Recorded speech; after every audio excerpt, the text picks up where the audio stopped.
Puni.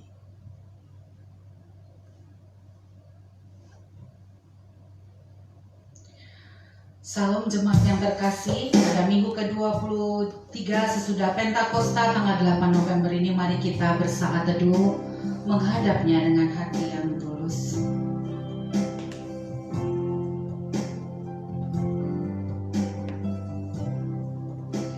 Dia menjadikan hidup kita. Dengan bangkit berdiri, kita nyanyikan "Ku jadikan hati ini untuk Engkau."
Pekerjaan-Mu ya Tuhan, dan sangat dalamnya rancangan-rancangan-Mu. Orang bodoh tidak akan mengetahui dan orang bebal tidak akan mengerti hal itu. Pertolongan kepada kita adalah di dalam nama Tuhan Allah yang menciptakan langit dan bumi. Turunlah kiranya atas kita sekalian anugerah dari Allah Bapa, Anak dan Roh Kudus. Amin. Silakan duduk. Mari kita mengaku dosa kita secara pribadi. Allah yang Maha Pengampun mengasihi kita.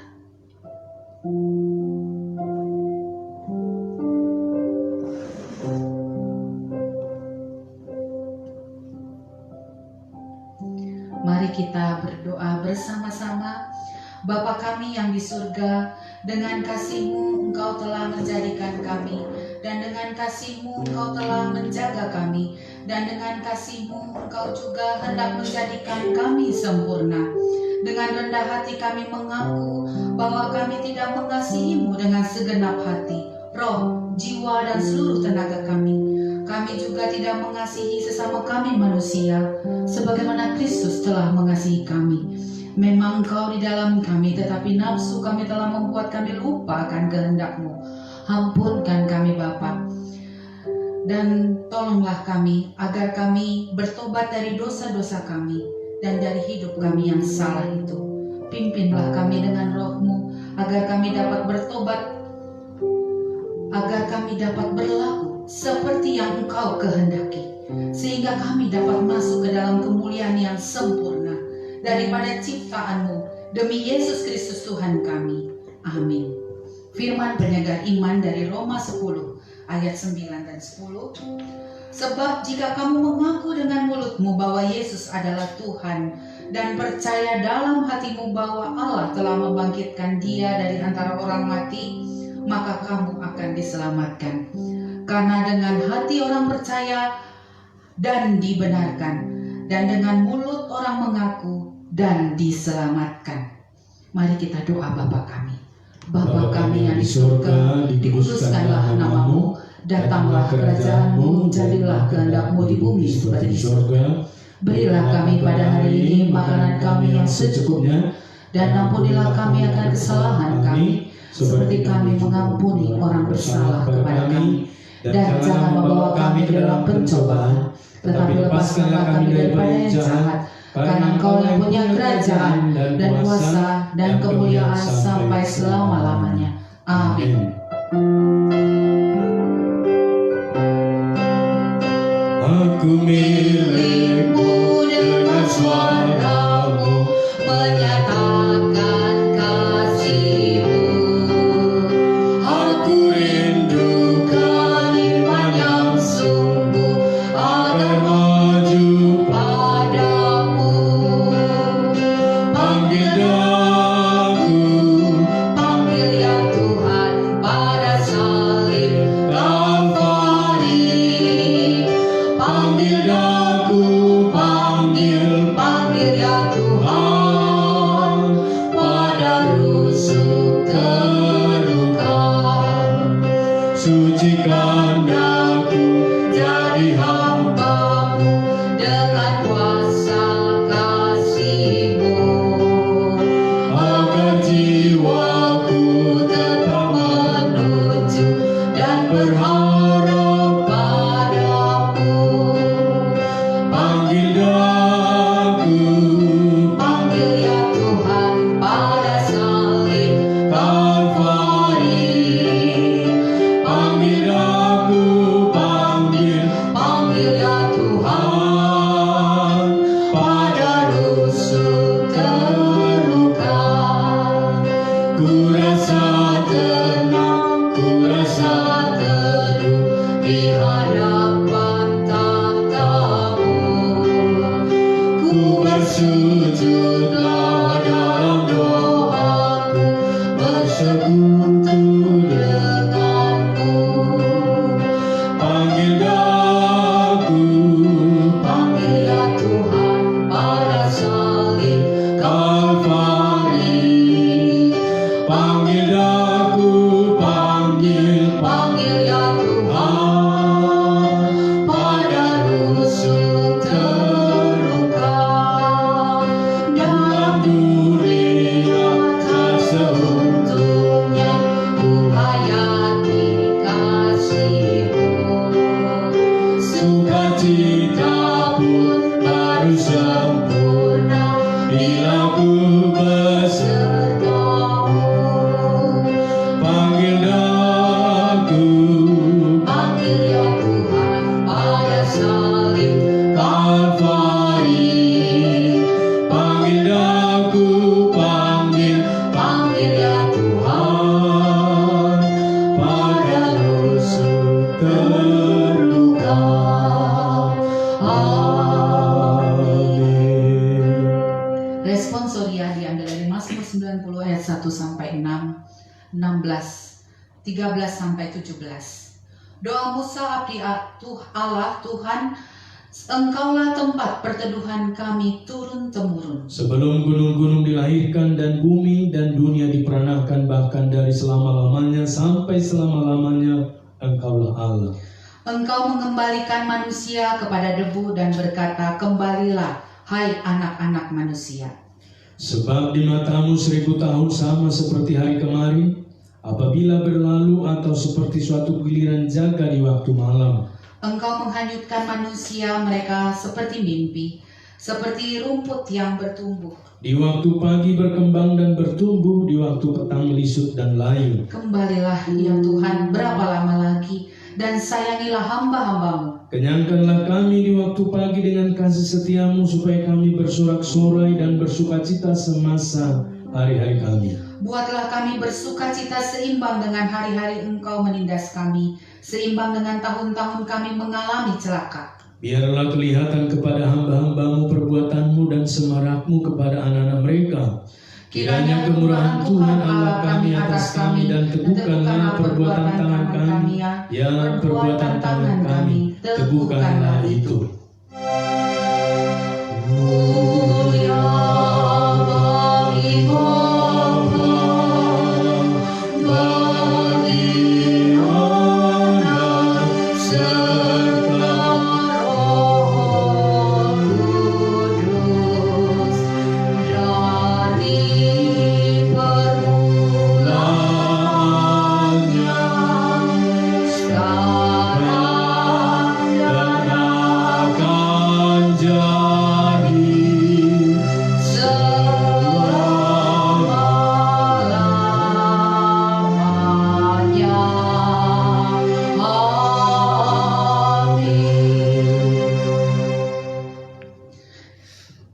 dengan seluruh anak-anak Tuhan di seluruh dunia dengan mengaku pengakuan iman rasuli bersama. Aku percaya kepada Allah, Bapa yang Maha Kuasa, Khalik langit dan bumi, dan kepada Yesus Kristus anaknya yang tunggal Tuhan kita, yang dikandung daripada Roh Kudus, lahir dari anak darah Maria, yang menderita sengsara di bawah pemerintahan Pontius Pilatus, disalibkan, mati dan dikuburkan, turun ke dalam kerajaan maut. Pada hari yang ketiga bangkit pula dari antara orang mati, naik ke surga, duduk di sebelah kanan Allah, Bapa yang Maha Kuasa, dan akan datang dari sana untuk menghakimi orang yang hidup dan yang mati. Aku percaya kepada Roh Kudus, gereja yang kudus dan am, persekutuan orang yang kudus, pengampunan dosa, kebangkitan daging dan hidup yang kekal. Amin. Silakan duduk. Epistel kita diambil dari 1 Tesalonika 2 ayat 1 sampai 8. Kamu sendiri pun memang tahu, saudara-saudaraku, bahwa kedatangan kami di antaramu tidaklah sia-sia.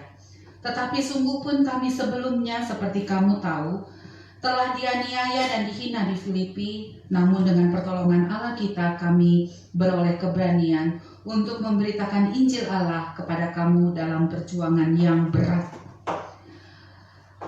Sebab nasihat kami tidak lahir dari kesesatan atau dari maksud yang tidak murni, dan juga tidak disertai tipu daya.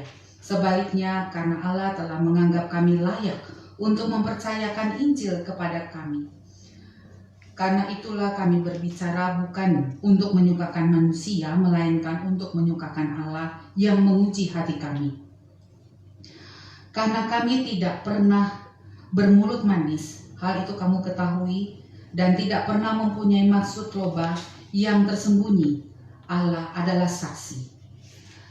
Juga tidak pernah kami mencari pujian dari manusia, baik dari kamu maupun dari orang-orang lain, sekalipun kami dapat berbuat demikian sebagai rasul-rasul Kristus.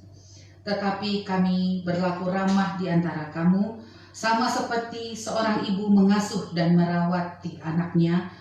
Demikianlah kami dalam kasih sayang yang besar akan kamu, bukan saja rela membagi Injil Allah dengan kamu, tetapi juga hidup kami sendiri dengan kamu, karena kamu telah kami kasihi.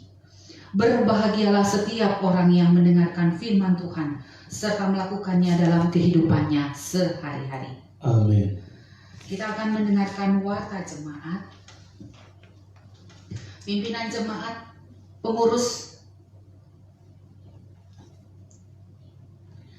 mengucapkan selamat datang dan beribadah. Ibadah kita disiarkan lewat YouTube dan Facebook GMI Immanuel Banjarmasin. Kiranya menjadi berkat bagi kita sekalian. Dan kita akan berdoa syafaat. Kita nyanyikan pujian, bila kau izinkan sesuatu terjadi. Selamat ulang tahun kepada Evan, Evangelis Jaka, dan Ibu Novia Daud. Kita akan doakan mereka sepanjang November ini menjadi berkat. Dan dalam doa syafaat kita sampaikan pergumulan kita secara pribadi dan doa syafaat.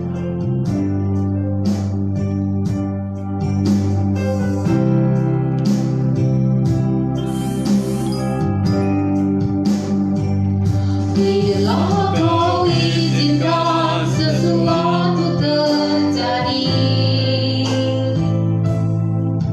ku percaya semua untuk kebaikanku. Bila nanti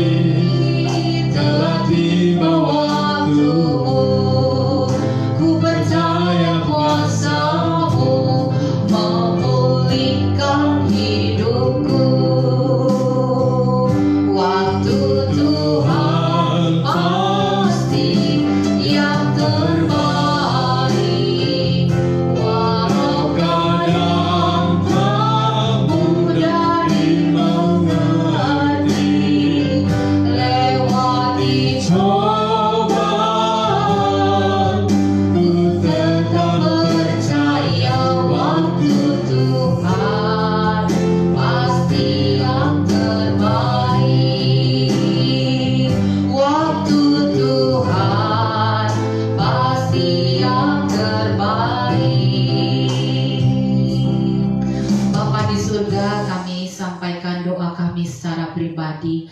Banyak pergumulan jemaat kami ya Bapa, tetapi kami tahu Engkau lebih besar dari segalanya. Kami juga berdoa untuk negara Prancis dan negara-negara lain di mana anak-anak Tuhan diserang oleh radikalisme atau teroris atau sesuatu yang tidak berperi kemanusiaan. Bapa, teguhkanlah hati anak-anak Tuhan semakin bersaksi dan Injil Kerajaan Allah semakin tersebar. Kuatkan negara Perancis mulai dari presiden dan seluruh aparatnya. Tuhan jaga dan lindungi. Kami juga berdoa untuk negara kami tercinta Indonesia. Engkau mengasihi negara kami, baik pemerintahan maupun jemaat, rakyat-rakyatnya. Dan di mana GMI wilayah 1 dan 2 berada, Engkau menyertai tumbuh kembangnya. Bapa, lindungi bangsa kami dari wabah COVID. Terima kasih pemulihan demi pemulihan Engkau lakukan bagi kami, mendatangkan rasa takut kepada Tuhan. Dan kami berdoa secara khusus untuk GMI Banjarmasin, oleh karena kasih Tuhan menolong kami yang memerlukan tempat ibadah yang tetap. Tuhan, Engkau yang mencukupkan setiap dana, dan juga Engkau menunjukkan tempat yang Engkau maksudkan, di mana rumahmu tegak berdiri. Kami juga berdoa secara khusus untuk Evan yang berulang tahun kemarin. Tuhan sertai anak Tuhan untuk menjadi saksi di tengah pekerjaannya. Dia tidak sendirian. Engkau menyertai dengan malaikat-malaikatmu mengelilinginya. Dan Engkau pakai di dalam pekerjaannya sehingga ia boleh segera naik jabatan, menjadi saksinya Allah dan berlaku teladan di kantornya. Kami juga berdoa untuk Evangelis Jaka dan Ibu Novia Daud yang juga berulang tahun pada bulan November nanti. Kuasa Tuhan menyertai hamba-hambamu sehingga semakin luas ladang pelayanan, semakin banyak jiwa-jiwa melalui hambamu ini. Kami menyerahkan yang sakit Ibu Iwa, Ibu Sarah pergelangan pinggang dan kaki. Oleh kasih Tuhan Kau menyembuhkan Ibu Iwa dan Ibu Novi. Bapa, di dalam nama Tuhan Yesus Engkau sembuhkan. Kami percaya oleh kuasa Tuhan menumbuh kembangkan GMI Immanuel Banjarmasin. Berkati hamba Tuhan, majelis, dan juga pengurus atau jemaat di dalamnya. Kami serahkan dalam nama Tuhan Yesus, Juru Selamat kami. Amin. Dengan kerinduan yang penuh kita mendengarkan firman Tuhan. Ku rindu setiap waktu hidupi kebenaran.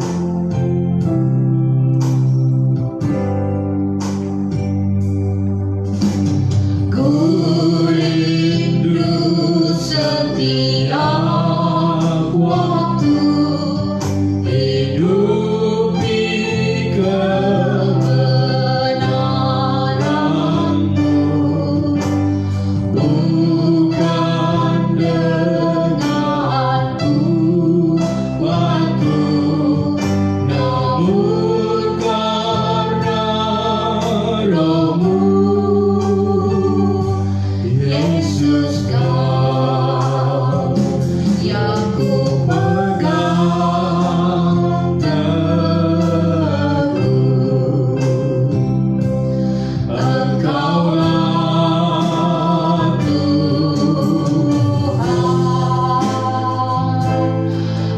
Engkaulah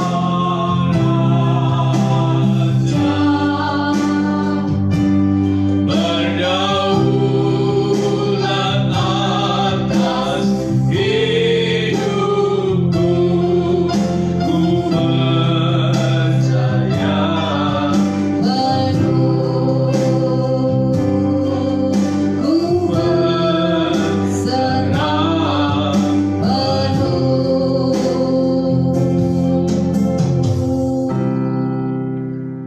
Tuhan, tolonglah kami menerima firman-Mu dengan kuasa yang Kau kerjakan melalui Roh-Mu, sehingga firman Tuhan dapat kami terima dengan sukacita. Mari Engkau Bapa berbicara, Roh-Mu bekerja dengan kuat menerjemahkan dalam hidup kami. Dalam nama Yesus kami berdoa dan menyambut firman-Mu. Amin. Firman Tuhan saat ini diambil dari Injil Matius pasal yang ke-7 ayat 26. Dan agar kita dapat memahami perikop ini, saya akan membaca mulai dari ayat yang ke-24. Setiap orang yang mendengar perkataanku ini dan melakukannya, ia sama dengan orang yang bijaksana yang mendirikan rumahnya di atas batu. Kemudian turunlah hujan dan datanglah banjir, lalu angin melanda rumah itu. Tetapi rumah itu tidak rubuh sebab didirikan di atas batu. Tetapi setiap orang yang mendengar perkataanku ini dan tidak melakukannya, ia sama dengan orang yang bodoh yang mendirikan rumahnya di atas pasir. Kemudian turunlah hujan dan datanglah banjir, lalu angin melanda rumah itu sehingga rubuhlah rumah itu dan hebatlah kerusakannya. Sedemikian jauh pembacaan firman Tuhan ini, Bapak Ibu, saudaraku yang mengasihi Tuhan. Tentu yang berbahagia adalah setiap kita yang membaca, merenungkan, tetapi juga mempraktekannya dalam hidup kita hari lepas hari. Haleluya. Dengan tema melakukan yang terbaik.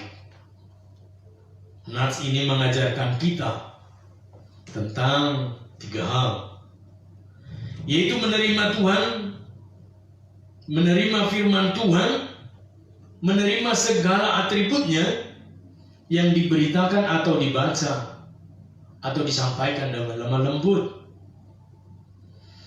Juga kita dapat memberi diri untuk dikoreksi oleh firman Tuhan. Dan yang terakhir, agar kita dalam posisi yang haus dan lapar akan firman Tuhan. Sebab ini adalah pengajaran Tuhan Yesus di bukit, yang mengajarkan kepada banyak orang yang mengikuti Dia tentang hakikat kerajaan Allah, hakikat kebahagiaan, hakikat hubungan dengan sesama, bahkan juga yang lebih penting dan yang terutama di dalam hidup kita. Dan semua pengajaran-pengajaran ini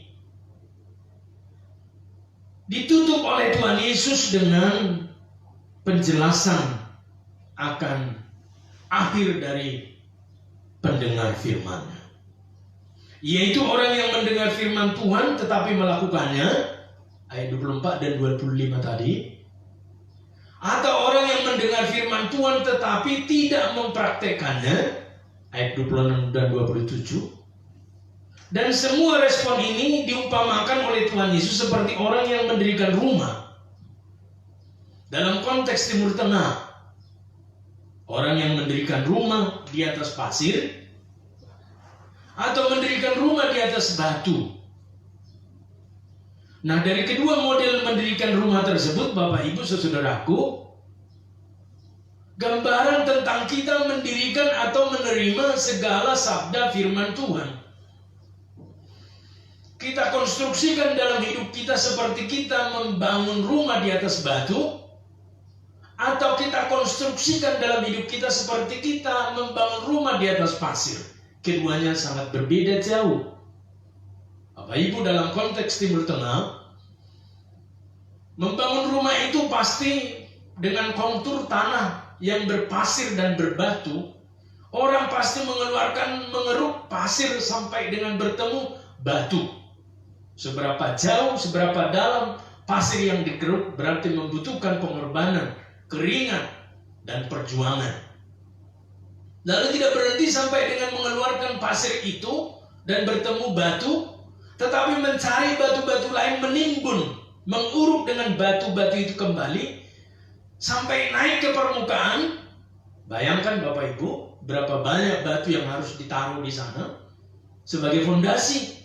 Lalu kemudian mendirikan tiangnya di sana, baik dengan kayu ataupun dengan batu itu sendiri. Satu perjuangan yang begitu melelahkan, memakan tenaga, kesetiaan, kesabaran, ketekunan dengan satu tujuan yang didirikan ini akan kokoh. Maka akan diuji dengan waktu yang sedang berjalan. Ketika turun hujan, maka hujan itu biasanya akan membawa pasir. Lalu karena dia didirikan di atas batu, maka tidak bergerak sedikit pun, atau dengan kata lain kokoh.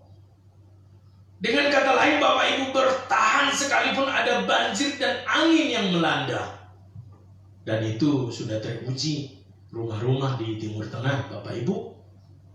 Tetapi bagi mereka yang ingin mendirikan rumah secara instan, didirikan saja di atas pasir itu tanpa menemukan batu fondasinya.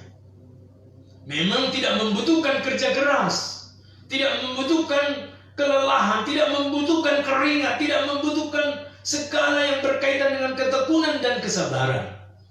Tetapi akan diuji ketika datang hujan. Banjir melanda, yang dirikan di atas pasir akan ikut longsor, tergerus, dan banjir angin melanda maka rubuh, rusaklah keadaan rumah tersebut. Ini merupakan satu gambaran Bapak Ibu atas kita yang mendengar firman Tuhan. Apabila kita tidak mengkonstruksi dengan baik menjadi fondasi dalam ruangan, sebenarnya kita sedang membangun hidup kita dengan firman Tuhan yang kita dengar seperti di atas pasir, karena kita tidak praktekkan. Maka ketika datang pencobaan, datang pergumulan hidup, datang berbagai masalah menimpa kita, bukan saja kita mulai undur dari Tuhan, tapi banyak orang yang lari dari Tuhan, bahkan juga tidak lagi datang kepada Tuhan Yesus. Bapak Ibu saudaraku, ini merupakan satu pengajaran yang serius kepada kita hari-hari ini, khususnya di dalam masa pandemi. Ada banyak pergumulan-pergumulan hidup kita alami Bapak Ibu saudaraku. Kesulitan ekonomi tentu sudah. Kesulitan-kesulitan lain, iya, yang sedang belajar juga kesulitan. Yang bekerja dan lain segala macam, belum lagi ketakutan dilanda wabah COVID. Tetapi jikalau kita tidak mengkonstruksi firman Tuhan kepada hidup kita, maka kita dikatakan firman seperti orang bodoh yang sedang membangun rumah di atas pasir. Ketika pencobaan ini berlalu, yang orang memprediksi akan selesai, tapi banyak orang juga memprediksi ini awal daripada pencobaan-pencobaan berikut. Apakah kita mampu bertahan dengan keyakinan penuh kepada Tuhan Yesus, atau kita mulai undur dan menjadi sama dengan dunia dalam kekhawatiran yang sama? Kedua model orang yang mendirikan rumah tersebut diumpamakan juga adanya tantangan atas kekuatan rumah tersebut. Yaitu tatkala turun hujan, datang banjir, lalu angin melanda. Orang yang berpikiran sehat tentu tahu konsekuensi jika rumahnya didirikan di atas batu. Ketika datang tantangan dalam bentuk hujan, banjir, dan angin melanda, rumah tersebut aman, tidak rubuh. Tetapi sebaliknya, rumah yang didirikan di atas pasir pasti berantakan, hanyut, reot, rubuh, dan tumbang, sebab didirikan di atas pasir. Tentu kita semua tahu cara dan pengorbanan untuk membangun rumah yang didirikan di atas batu. Perlu kesabaran, perlu ketekunan, perlu keringat, perlu pengorbanan, dan yang utama perlu mencapai satu visi. Ketika pencobaan datang, masalah, badai, kita sudah lebih siap menghadapinya. Oleh karena itu Bapak Ibu, itulah yang dimaksudkan oleh Tuhan agar semua orang percaya. Pada masa Tuhan Yesus sampai dengan masa kini dan masa yang akan datang, tatkala membangun fondasi kehidupan di atas firman Tuhan yang kita dengar, membangun di atas firman Tuhan itu dengan tekun, perlu pengorbanan.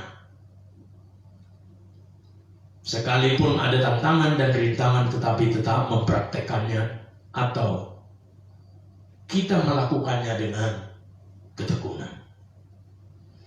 Atau sebaliknya, firman Tuhan itu ketika ada kesulitan kita hindari. Ketika ada penderitaan, firman Tuhan itu sedikit pun tidak mempengaruhi hidup kita. Atau ketika kita ada masalah, firman Tuhan itu sedikit pun tidak mempunyai kuasa membuat kita bertahan. Atau kita menjadi orang yang gampang diombang-ambingkan. Ada 3 hal yang patut kita perhatikan tentang mendirikan rumah. Fondasi kehidupan yang dimaksudkan oleh Tuhan Yesus. Kehidupan kita atas firman Tuhan tersebut. Pertama, Bapak Ibu, kita mesti menerima firman Tuhan yang diberikan atau yang dibaca atau yang kita dengar dengan lemah lembut. Tidak perlu memilih-milah firman Tuhan mana yang kita sukai, mana yang tidak.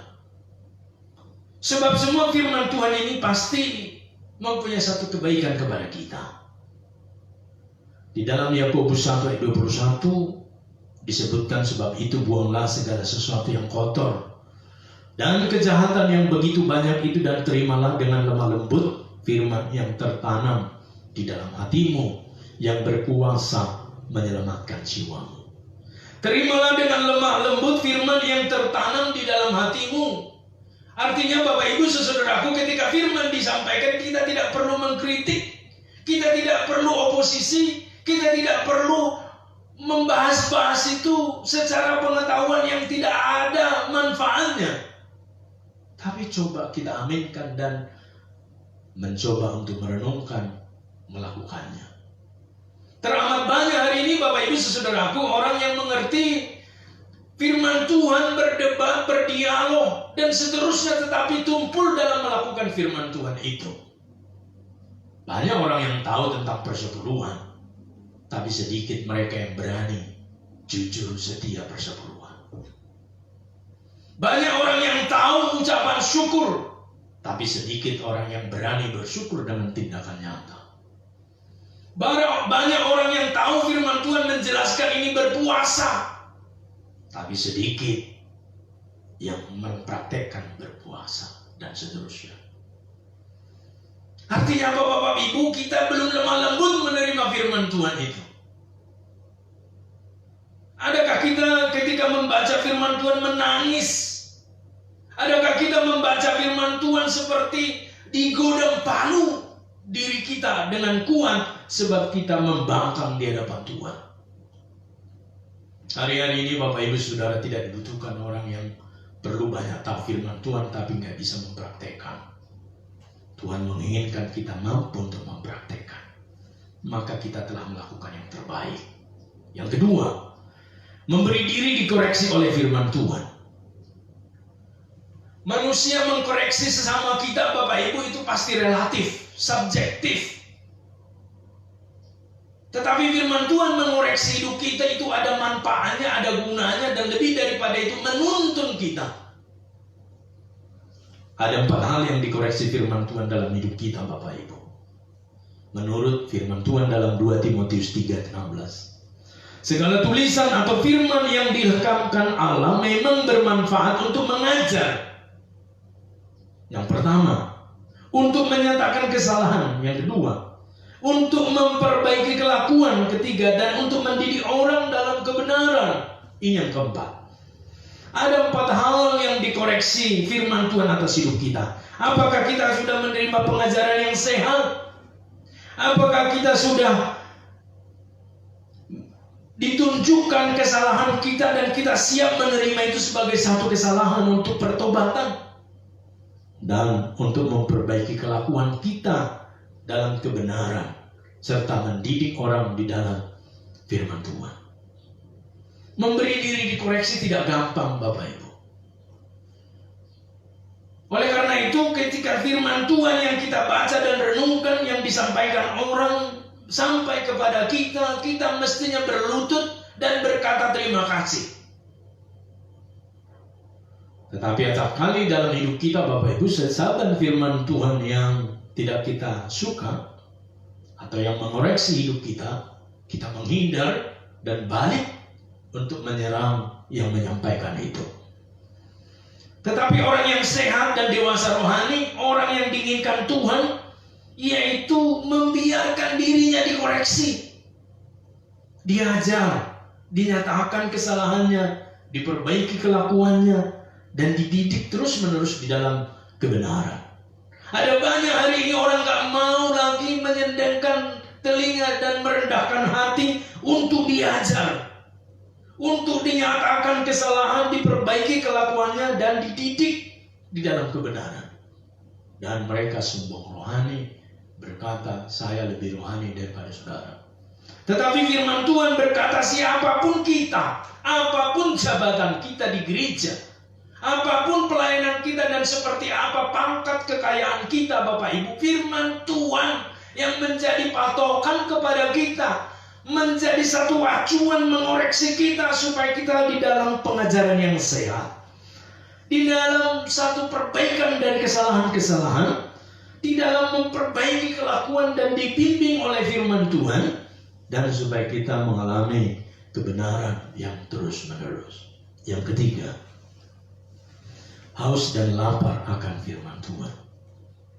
Artinya Bapak Ibu saudaraku, firman Tuhan ini yang kita dengar, tetapi juga menjadi bagian kebutuhan kita terus-menerus. Tidak cukup ketika kita selesai sekolah Alkitab, tidak cukup ketika kita menyandang satu jabatan tertentu dalam gereja, tidak cukup ketika kita telah menjadi pelayan Tuhan dan berkata kita tidak lagi memerlukan firman Tuhan. Kita diajarkan Tuhan supaya tetap dalam kondisi haus dan lapar akan firman Tuhan. Sebab ketika kita mempraktekkan ini, kita telah melakukan yang terbaik, Bapak Ibu. Berbahagialah orang yang lapar dan haus akan kebenaran. Dikaiosune, dari kata dikaiosune, yang artinya adalah firman Tuhan yang adalah benar, menjadi kerinduan, dan mereka akan dipuaskan. Matius 5:6. Segala tulisan yang direkamkan Allah memang bermanfaat untuk berbahagialah orang yang lapar dan haus akan kebenaran, dikaiosune, karena mereka akan dipuaskan dengan kebenaran itu. Artinya Bapak Ibu saudaraku, ketika kita tidak mempunyai kerinduan, haus dan lapar akan firman Tuhan, maka sebenarnya kita tidak mendapat yang disebut dengan kepuasan secara kebenaran.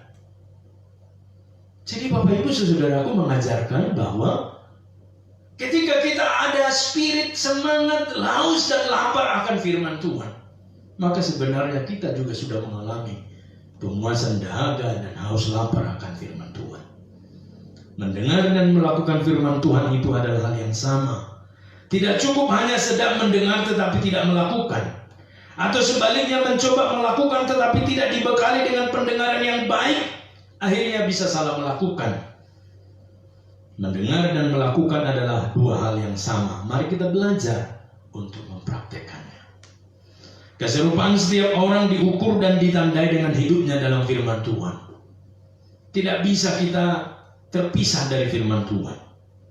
Standar penilaian kita dari terang firman Tuhan.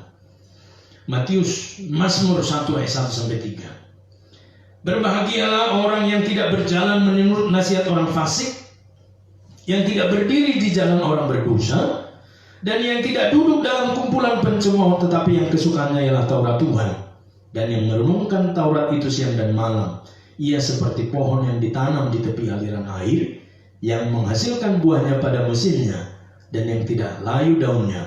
Apa saja yang diperbuatnya berhasil. Tetapi yang kesukaannya ialah Taurat Tuhan. Mari Bapak Ibu saudara mempunyai target membaca firman Tuhan.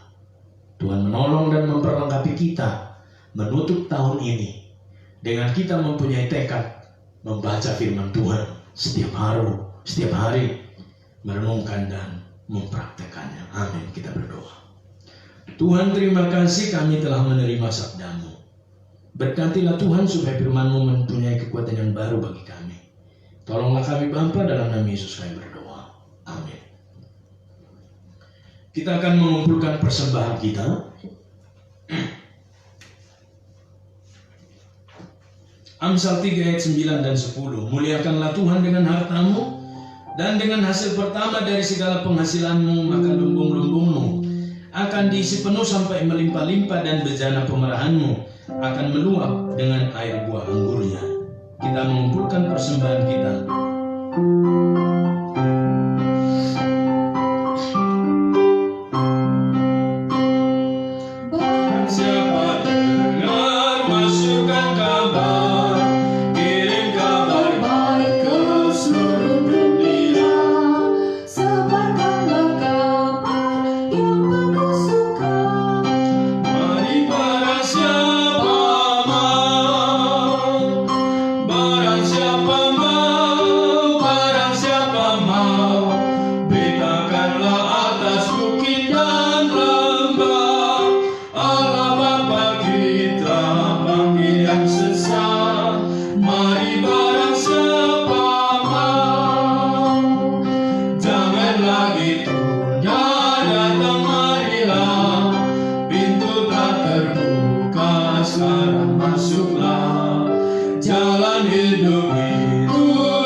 Persembahan ucapan syukur, persepuluhan, janjiman, dan lain-lain persembahan yang telah kami tekadkan, yang telah kami janjikan.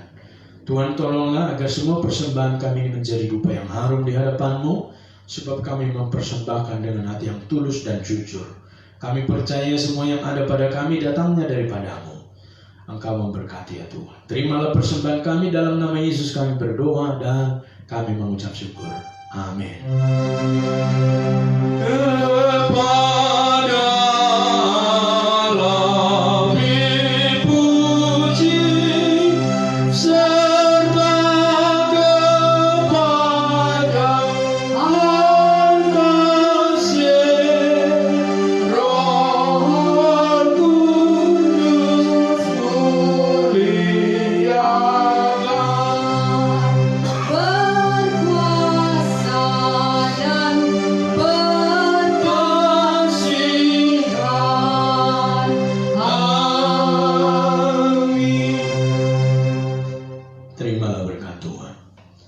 Tuhan memberkati engkau dan melindungi engkau.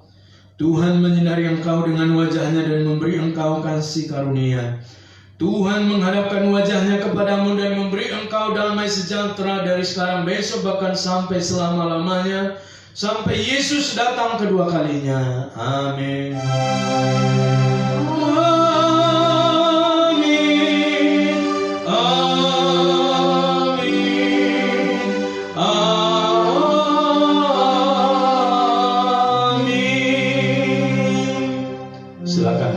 sesuatu yang pribadi.